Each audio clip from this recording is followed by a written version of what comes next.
What's up, party people? I am live from my office, and this week I checked out this book, Jonathan Haidt, The Anxious Generation, from the public library. You're not going to believe it; it blew my mind. Haidt makes a causal um, argument. He argues that smartphone technology, and this is the book I've been waiting for. I've done a lot of this, looked at a lot of this data and stuff on my own, and frankly, I didn't realize that he wrote this book. I mean, I knew he wrote this book. I didn't realize what this book was. Um, but this is 2024. This is more or less hot off the press. Um, and he argues that smartphones and especially social media, but having smartphones in your pocket is the thing that's changed the brains of not just American youth, but he makes an international argument. He says that once a society gets smartphones, there's a great rewiring, changes the actual brains of people. Which actually, I don't remember reading any neuroscience data or anything like that. So maybe that's not the argument, but it changes people, and he's arguing his sort of evidence is that, well, it causes all these things: anxiety, depression, and oh me, right? So this crisis of meaninglessness that people are experiencing.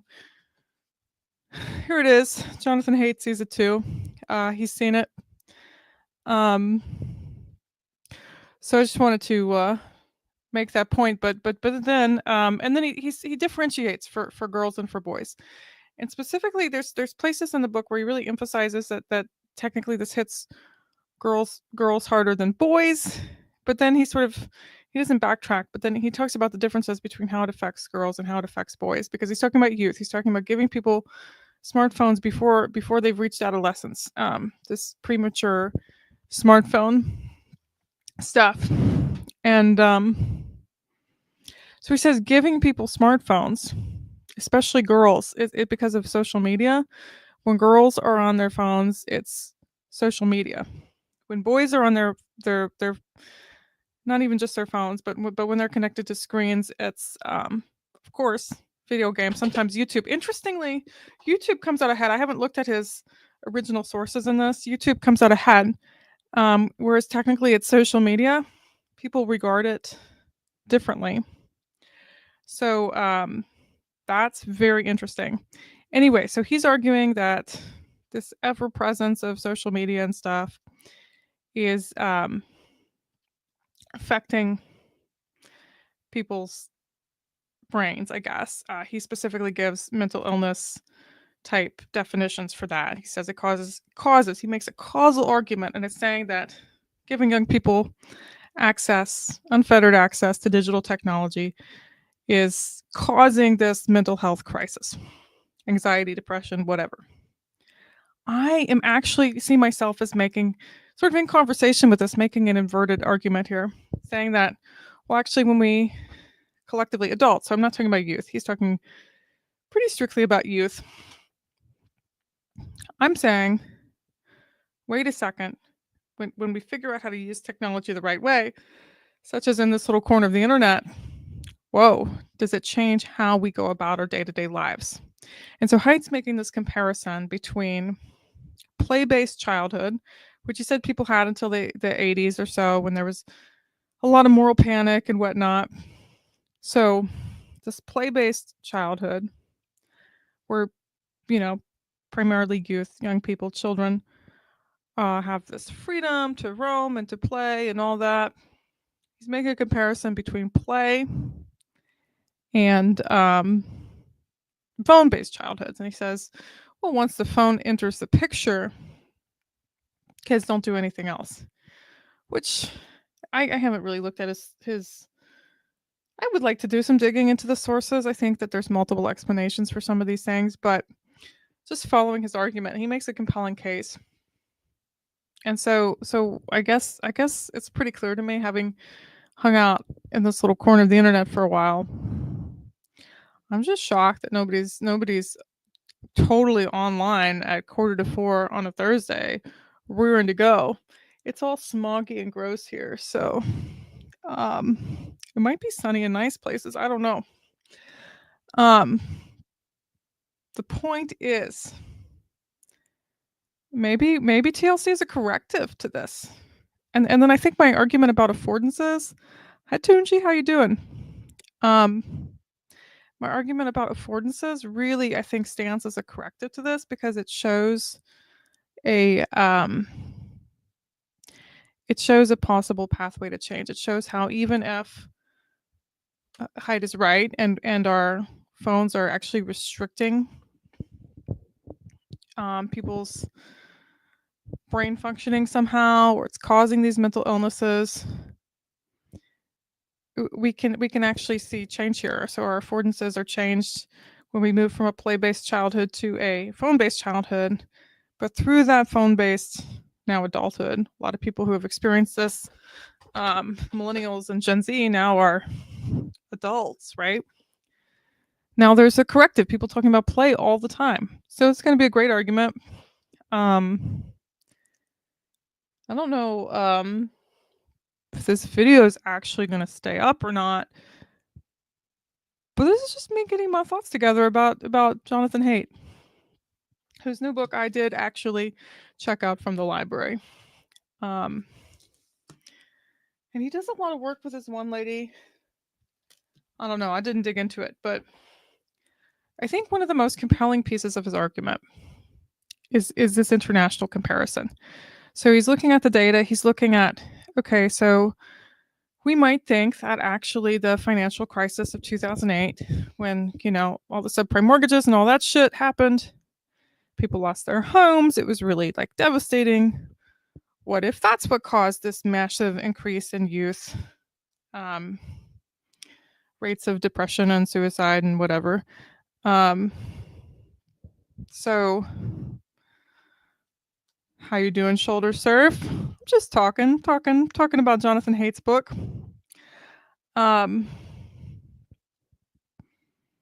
So he does this comparative analysis, and he says, well, actually, if we look at the data internationally and we look at it over time, we see, well, beginning in the 80s, parents were, I guess, too soft on their kids. They didn't allow play, they didn't allow risk taking. You get into his arguments about anti-fragility, this idea that anti-fragility is actually, I think, really important, because he says, well, fragile things like what, and he's getting this idea from some other guy. I'll have to look that up. But fragile things like wine glasses, well, they have to be protected. So we have to make sure they don't break. That's funny. No hate for Haidt. That's pretty good. The point that I was making, I can never do these because my train of thought just really isn't there. But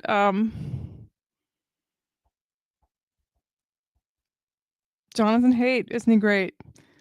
So he does the comparative stuff, and he says, well, it couldn't have been the 2008 fiscal crisis or whatever. And actually, we have this international data. It's not your pad.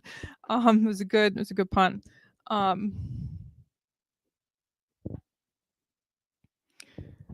This international data stuff. And then he poses some other alternative questions. He's like, well, maybe people are depressed, so they're spending more time online. But he really shows that he's got some really great graphs. And I think, one of the keys to a good book is good graphs. And I did promise to pick my husband up from the airport, so I am paying 100% attention here to everything. So we have this decline again and again and again, beginning in the 80s, and then this steep decline as soon as it's actually the smartphones in the pockets. And then he points to just these really compelling 2017, who knew? The front-facing camera was introduced. I could be totally off. I don't have this in front of me. But these selfies, here's something I really didn't know. The introduction of Instagram was just hugely, widely horrible for preteen girls. And a bunch of them were not goody two-shoes like me, who, like, when the box first pops up, when you sort of click, can I start an account or whatever? Are you 13? Hi, Sherry. The box pops up, and you either have to click, yes, I'm over 13, or you don't get to make an account. A lot of people checked yes on that box, it turned out, whether their parents bothered to consent or not. So that's really what I got. Um, I will drop a link in case anyone wants to come say hi. If anyone has some thoughts on this book, maybe you've read it, maybe you've got some thoughts.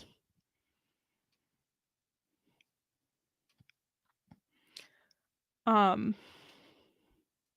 I wish I would have read this book sooner because I did sort of have a lot of these kind of ideas scattered, and he just really organizes them so well.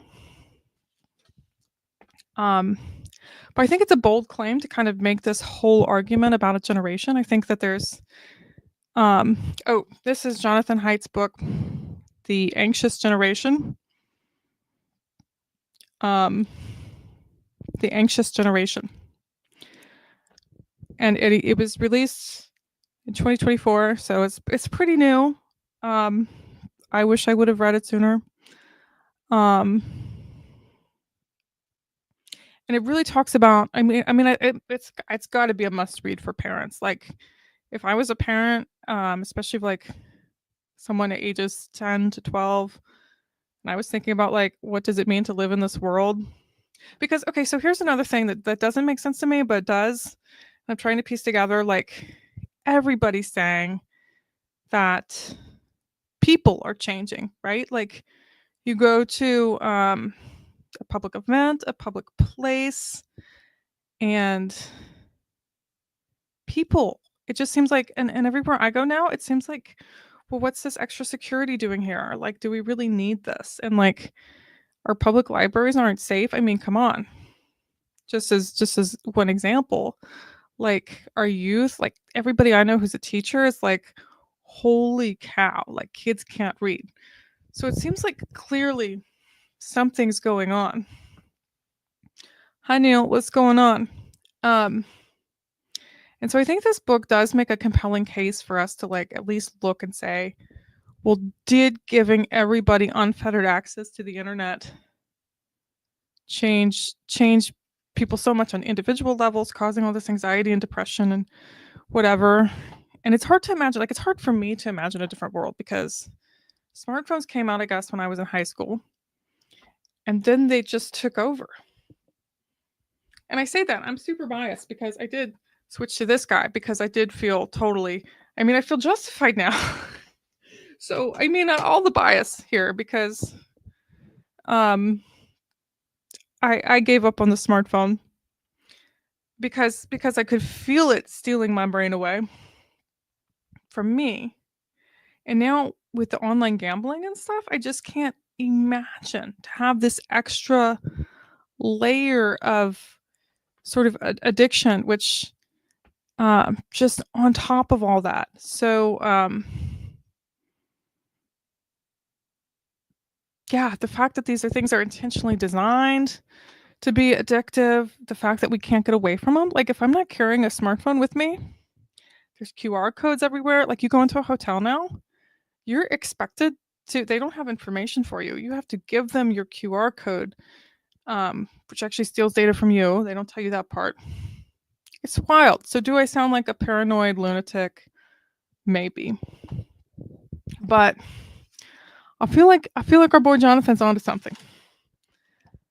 Yeah,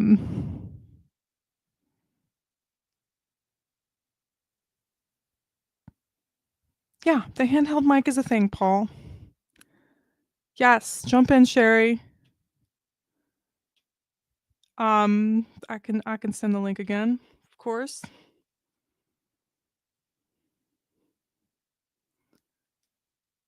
Do you take personal checks? I do not accept personal checks.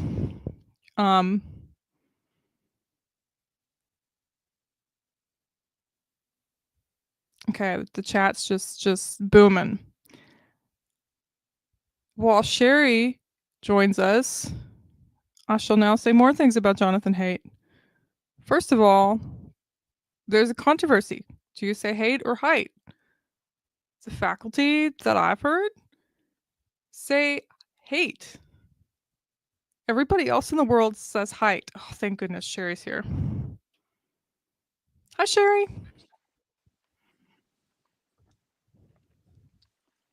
Let me put my earbuds in.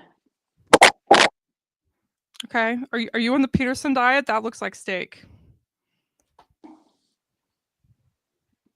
Say that again. I said, sorry, Sherry. I probably shouldn't comment, but I said, are you on the Peterson diet? That looks like steak. Yummy, people. That's all I eat is meat. Well, for a year now, Clara. I didn't know that. I didn't know you were. Is it because of them? Because of Joe Rogan and Peterson and all those people? No. Okay. No, because Okay. my health. And it fixed me. I'm happy for you. Yeah, it's amazing. So I love what you're talking about. I hope you don't mind. I'm on my way out afterwards, and I just really love the subject that you're tackling. And I'm eating lunch. So is that okay if I keep eating, or should I? Yeah. Thanks for joining me on your lunchtime. Yes. All for Well, it. my lunchtime is anywhere between 11 and 4. Just happens to be now, but anyway.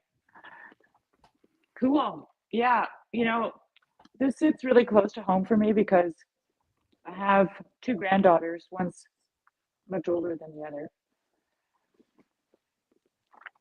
who fell prey to Instagram. Yeah. One is 20. Well, she's turning 20 in August. And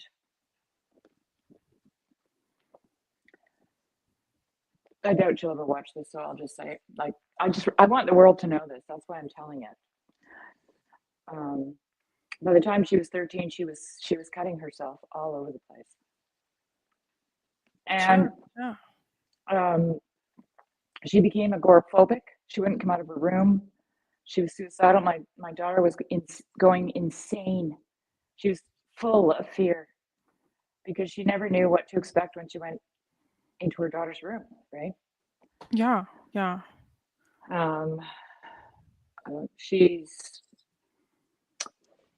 very smart, very, very, like, I would say almost genius level smart. But she's super introverted, and she's making a late start right now because of it all. So there's been a lot of therapy, and yeah, it's just been a nightmare. Yeah.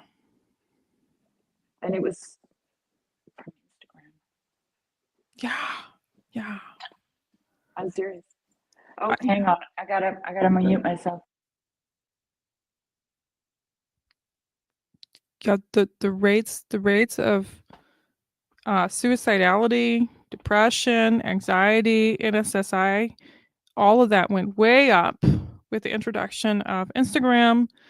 And Jonathan Haidt traces it back to, he says, well, actually, girls are more engaged on social media than boys are. They use it for more hours a day.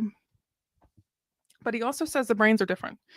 The brains are geared more towards like what does he say? I don't remember, but like more like oh, he has two things. Boys go for agency, girls go for like community or something like that. And he says that the social media companies, and I know I have colleagues who actually work for social media companies trying to recruit people, recruit children as young as 2 or 3 years old to prime them for social media use. So the thing is that they weaponize that. They weaponize that part of the brain. Yeah, sure. I was just kind of saying what Jonathan Haidt says, just exactly what you were saying. Okay. Yeah. I had to move downstairs, but hopefully my internet's not too spotty down here. Yeah, it's really terrifying. So she stayed with me when she was 13 for a couple months. She came to Canada. She doesn't live in Canada. And that was when the Instagram account thing began. She was 13. She had her 13th birthday, actually. And she had permission from her parents for it. Parents who used Instagram for photos. Parents who didn't really understand the power of peers on Instagram. Yeah. Well, nobody did at that point. No. And she said to me one day, I really restricted her phone time because there was really no restriction at home. And so I told her, I said, you have an hour a day. So you're going to have to divvy it up. You have to do some Instagram, then you have to do some YouTube. Then, because she had several things she was doing on the internet. And she complied because I had her phone. And then, and she didn't complain or anything. But that's when I noticed the power of the peer pressure on Instagram, because people could insult each other on Instagram, and that's what they did to her, right? And she was devastated by the insults, and of course didn't have as many positive comments, no input. And I said to her, I said, so do you know these people who are commenting? Yeah, they're my friends from school. I said, just block them. I can't block them. I said, what? You can't? Would you let them in your house if they were talking to you like that? No. Would you let people in your house who talk to you like that? No. Well, then why are you letting them in to your Instagram? I have to. I can't. And that's when I felt the most confused about this internet culture. Like I would have just been see ya. Yeah. To these people. So I don't know if you can help me with that. I still don't understand it. What do you mean you can't block someone? There's a similar vibe, and I'm going to just say this in the corner about banning people. It seems to come out of that thought right there. Ooh. And I'm not liking it, to be honest. But anyway. It's like a piece of me hears that and I think, well, is it about keeping your friends close but your enemies closer, or? No, it isn't. Not to my 13-year-old granddaughter, it wasn't. She had no concept of that. Yeah. So it's like she wants to know what they're saying about her, or she wants there's repercussions. There's repercussions. That's what it is. That's what I think. It's kind of like Mean Girls. In real life, right? Yeah. She blocked me. It's like the worst thing you could do to somebody on the internet. Huh. Yeah. Which all it does is exacerbate the situation, because you can't actually get these people, these I won't say it. These people out of your life. You can't get rid of them.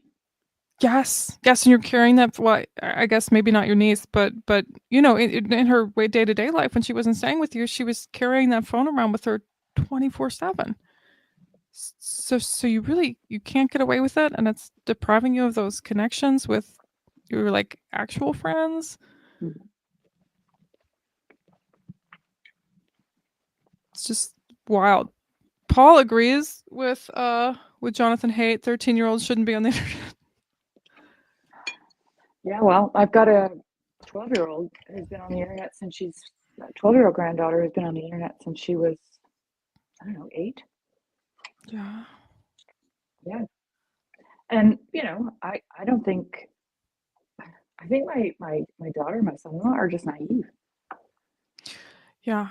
I think they are, actually. I mean, not as much anymore because of what happened to their first child, but we just dropped them from letting the second one go. The third kid, second girl. Yeah. So you just kind of have to, yeah. I don't want to judge anybody. No, actually, that's not true. I do, but I'm not going to. It's our human impulse, Sherry. It's our human impulse.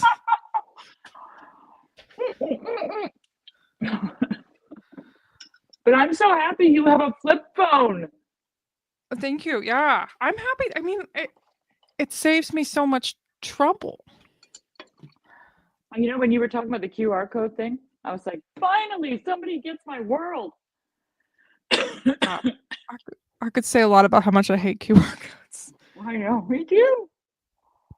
Um, Whenever anyone uses them, I'm like, don't do it. it's like I would like a paper menu, please. I don't know what this bullshit is. It's just It's in some kind of hieroglyphic. It's like reading hieroglyphics in, or you know, the animal drawings in the Lazio caves. You know, you're like, what the hell is this? yeah, yeah. I think okay. So Paul says we should do it as a culture, which is what Jonathan Haidt says. I think we should get rid of QR codes as a culture. I think we should be done with it. What does Jonathan Haidt say about them? You know, they don't come up. Okay. But Well, here's the thing. Here's another thing. You might not. I don't know if you can get text. You probably can get text on your flip phone. yeah. You could text, you can call, you can even get pictures on this thing, unless you're part of a group chat and don't receive the pictures. Well, if you only have a landline, okay. So sometimes you go onto a website and it says, "We're going to send you a code with Mm-hmm. your phone number." Put your phone number in. It doesn't phone landlines. So you can never get into your account ever. So you can't get your code. So you sit there and the phone does not ring. Okay? It does not. I mean, there are some institutions like the bank. The bank will phone your phone, your landline.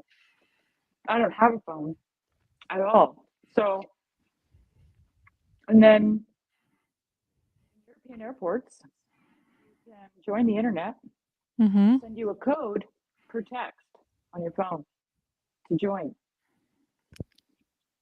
Okay? If you don't Mm-hmm. have a phone, you're not joining the internet. You don't get on. So, you know what that tells me? They want to know who's using the internet. They do. Yes, they do. They want to trace it right back to you, and they want that little bit of data that your phone sends back to them. Yeah. And everybody's so numb to it because they've never been refused. They have all the conveniences, they have all the ways. You know, they can scan the QR code, they can get the text with the code, they can do all the stuff.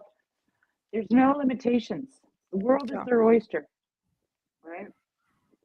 But they're being used by the thing that they think is the most convenient thing in the world. Yes. And the model with all of the apps, especially Instagram, is this: we're gonna keep you hooked and onto it as long as we can, and we're gonna collect data from you, and we're also gonna send you advertisements. Mhm. And it's all about stealing your attention, I think. Using and Yeah, not only abusing. that, but your biometrics, right? Your retina, yeah, your retina scan, your fingerprints, your face, facial Sure. recognition, and and now with AI, God only knows what the hell's going to happen with all that shit. Yeah, I worry about that. You know? Yeah. Yeah, Well, because I mean, for two yeah. things, right? Because on the one hand, it's so good for us to create our own stuff, and then of Mhm. course for all of the impossibility that comes from, well, now there's so much content. Is it unsustainable to create things, and is it possible to create things if we're out of practice?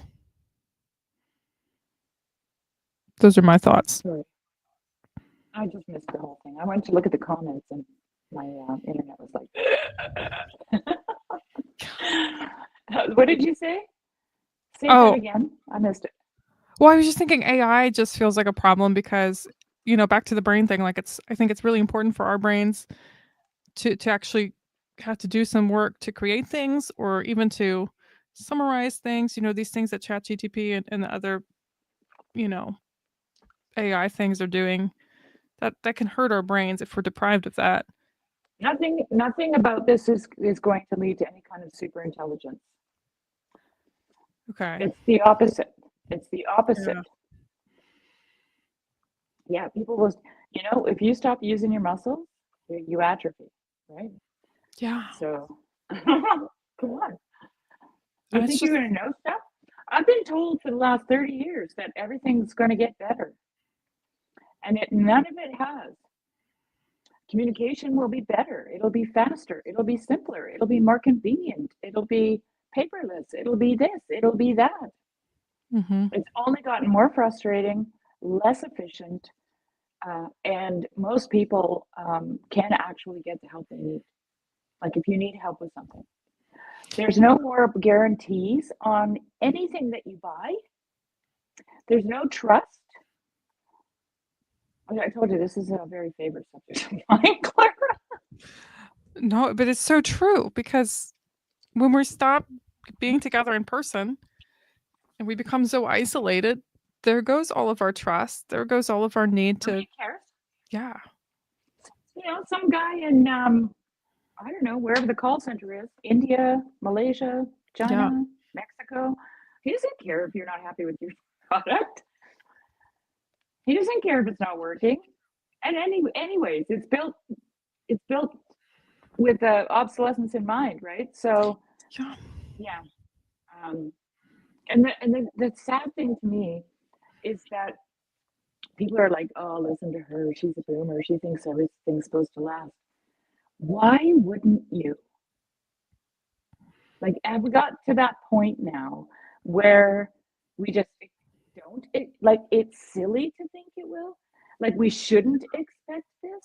Meanwhile, everybody's yammering about the environment and filling up the landfill with shit that yes. doesn't last. And it's all made of plastic, but you can't carry it home in a plastic bag.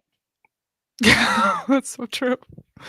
That's so true. Sherry, I think Paul might want to join us. Should we let him? Oh, yes, join us, Paul. I'll simmer down. I'll simmer down. I like amped up Sherry personally.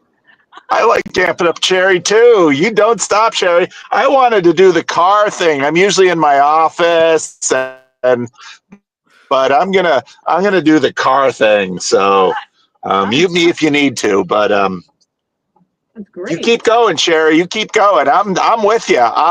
You and me, Boomer. We're on the same page. Thank you so much. Yesterday, my husband and I, okay, get this. You're going to love this. We have an old dump on our property that was, our farm has been in existence since 1914. And the very small neighborhood used to be a little village, and we had a school, we had a post office, we had a lot of kids. People rode horses to school, Oh, that's wild. We got a side saddle hanging on the wall in the kitchen, just a frame that used to belong to the one of the original owner's wives, and everyone said, oh, she used to ride that side saddle to the post office down to Meldrum's, about 4 miles down the road here. But anyway, what was I going to say?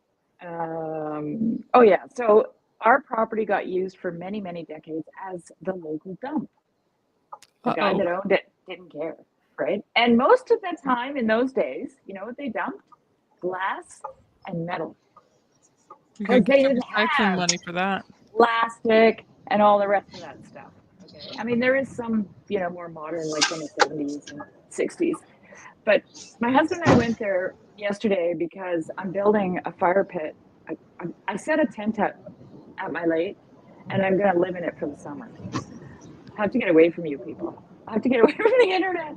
I That's got no wild, internet Sherry. out You're there. getting moving to your like Walden tent for the summer. Thoreau, Yeah, right? Was that the yeah. guy? I don't know if he lived in a tent or a cabin, but Yes, it was a yeah. man. So anyway, I was looking for. I thought I saw in that dump a piece of culvert that I could use for a fireplace. And then my husband and I went there, and he said, "Check this out!" And he pulled out this old wringer washer, and it's got such style, eh? Like it's the legs. It's like it's styling, It's from like the 40s, and it's full of bullet holes, which is just like so perfect. Like it's like redneck city. And anyway, he's gonna make that into a barbecue for me. He's gonna convert that fringer washer full of bullet holes into a barbecue. It's gonna be amazing. And I'm trying to think of why I was talking about this. Oh, well, I was talking about obsolescence and landfill, right? Like this, we dug out this old tricycle, Paul. You would have loved it. It's got like it looks like an airplane at the back, the two steps that you could stand on and push the kid that was sitting. And the handlebars are really high. We pulled it out. That thing is still solid. It doesn't have wheels, but it's all metal. It's all like solid metal, right? It's gonna last forever. Yeah, we're gonna put wheels on it again. We're gonna jazz it up. Oh, anyway, I'm probably boring half a dozen people who are watching, but I don't care. Oh, no, you're not boring anyone, Sherry. It's great. It's like water to Yeah. a thirsty soul. Right? Yeah. Yeah. Well, And I'm doing the most uncool thing, which is I got a randos at 2:00. So I just need to get out of church because Thursdays we got practice and Freddie's there and Nina's there and people are there and they're, so I got to get out of the building for a little bit of time just to, after I focused on writing my sermon, to just decompress. So going through the McDonald's drive-through, the most consumerist thing you can. Full transparency here. PDK is a center. I I go actually to went through it McDonald's. the other day too. So it's okay. It's all good. We're all sinners. Thank you. So How did you eat at McDonald's? Did you just pull everything off the burger and eat the meat?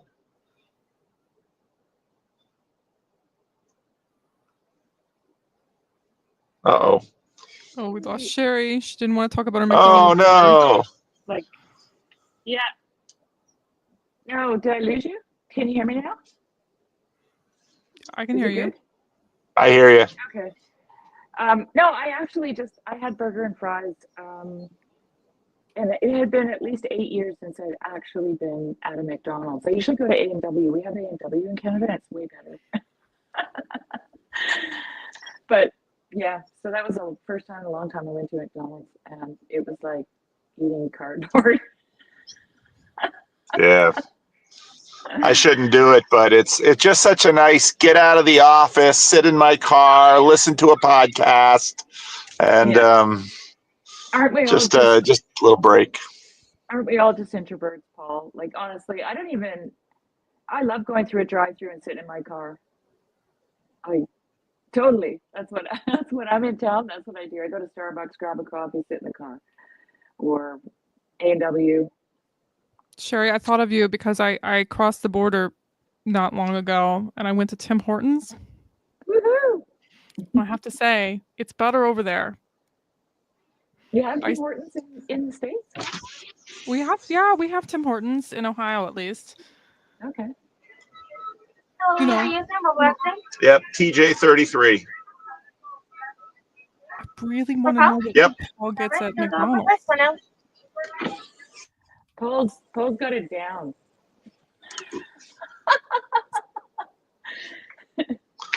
I order on the app. I get my free stuff. Okay. I'm still a Dutchman. Mm-hmm. The Dominicans called it tacaño.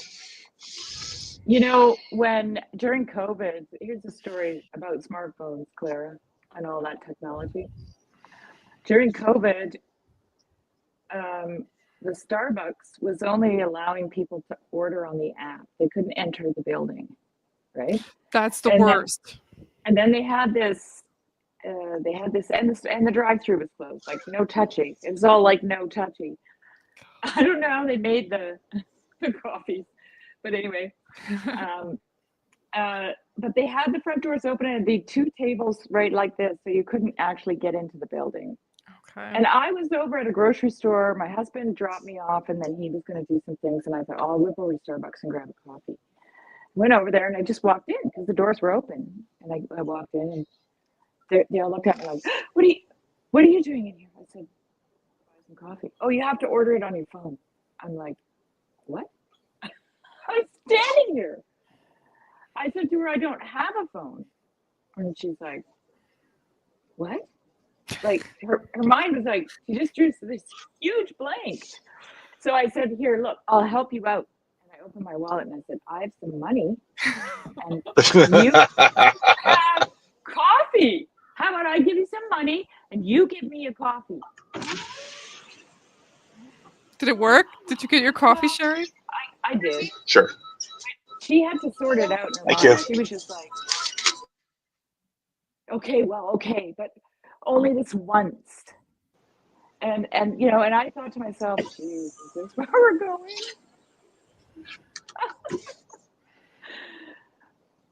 Or you don't even get service in a restaurant.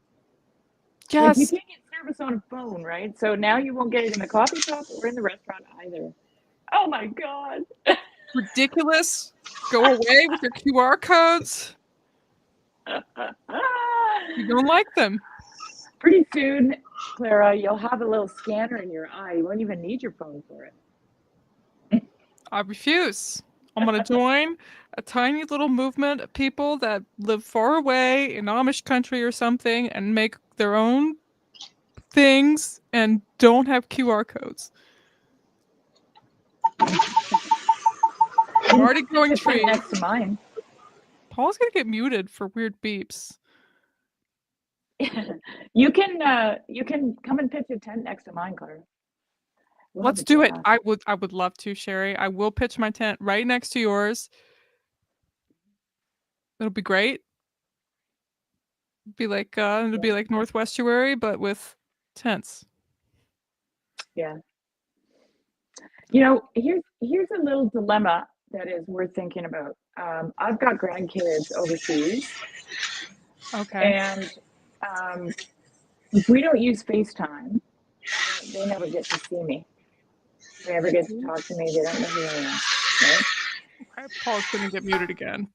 Yeah. But and the parents are trying to avoid screen time because like the kids are under the age of 2 and as soon as you show them anything on a screen, they're not looking at you. They're looking at themselves. It's a really interesting, like I can tell. I can tell when they're engaged with me, they're just looking at themselves. It's distracting, this little bubble of you right there. I know, yeah. And when once they discover that me bubble, they're like focused, you know. They're like making faces, you know. And you're talking to them and they're not listening, right? So my youngest daughter and I, what we did was we just did audio calls. We didn't do any video calls. We just did audio because as soon as he saw movement on the screen, he was like, he turned into this monster. And he's only 1.5. Screaming, wanting the phone, wanting to stare at it, you know, like it was insane. So like, but my other grandson, he's 2 now, he can actually walk away. Like he'll say, he wants me to read him books. He'll be like, Nanny, book, you know, and then I read a book to him on FaceTime and he actually engages with the book and he doesn't stare at himself. And, you know, and sometimes he doesn't want to talk to me. Like my son will say, you want to talk to Nanny? And he'll say, no, you know, he speaks German. So he says, no, not yet, noch nicht. So,